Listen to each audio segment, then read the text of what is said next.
kwa kilichotokea jana Amani Zanzibari. Kizungu basi ngoja niseme ukweli. Bongo mbona kuna futibori, ujinga kuna sehemu tunaferi.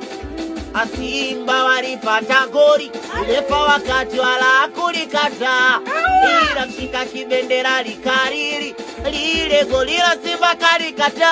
Yani natomana mnyama nali analefa, wana kusimba nali analefa.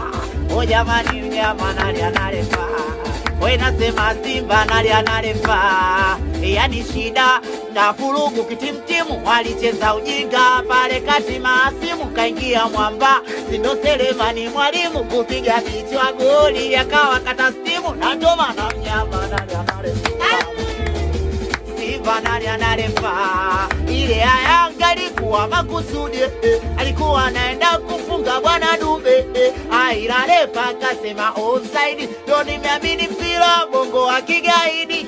We wananchi wanalia analefa, o jamani Yanga analia analefa. Sasa tufanyaje wananchi wanalia analefa, o jamani Yanga analia analefa. Yalize mdogo wewe kitimtimu, mbona mnatukata stimu? Mpira wa kabongo na chezeshwa wenda azimu. Simba na Yanga wanalia, uko wapi wewe rais kalia? Una ukweli na kuambia, una mara unapakosea. Na ndo maana timu zote zinalia analefa, o jamani mpira unalia analefa.